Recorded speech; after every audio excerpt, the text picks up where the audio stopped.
Good morning.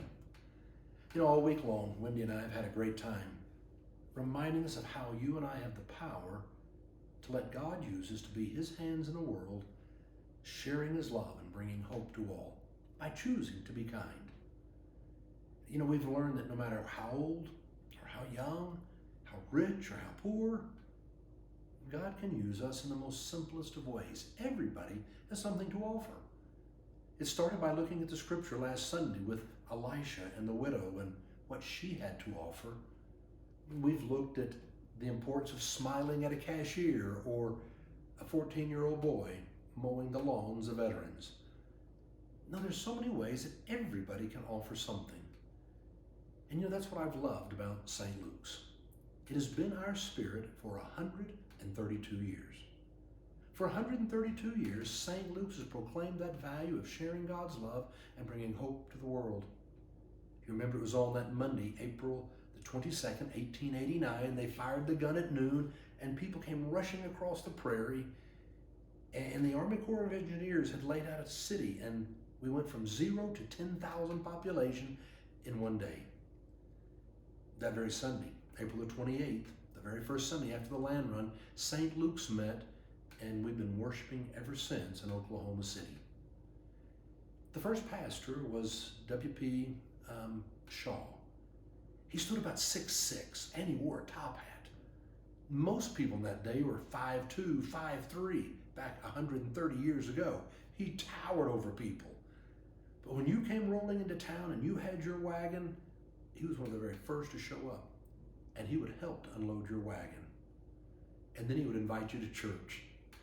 That's a pretty intimidating invitation. But he was there to be kind and do what he could to help, and then invite. Other people would come and help unload the wagons. Others would help to babysit. Others would bring meals. The members of St. Luke's were just so kind. Everybody doing what they could for new people in the community to feel at home and invite them to come to church. And that spirit helped St. Luke's to become the second largest Methodist church in America back in the 1950s. It was the same spirit that I believe has continued to carry on in our church and today makes us in the top 10 fastest growing Methodist churches in the country. It's a spirit that has been there for 132 years. We built our first little tabernacle, a building at 3rd and Broadway, and there we began to proclaim the love of Christ. It's where we did start proclaiming our values, and we've been doing it for all these years. In fact, that's why we came up with this idea of a sermon series called St. Luke's on Broadway, because we started at 3rd and Broadway, and we've always loved the arts. And so we thought, why don't we look at different musicals on Broadway and look at the values that they proclaim of our faith? So we've been doing this for a number of years now with great interest. And that's what I've been doing while I've been away, is I've been working on that sermon series. It'll start on the last Sunday in July, July 25th. And we're going to be starting with Phantom of the Opera. We have so many great ones. It's going to start with Phantom of the Opera, and we're going to wind up going through all the way to where we end with Beauty and the Beast. We have wonderful shows in between.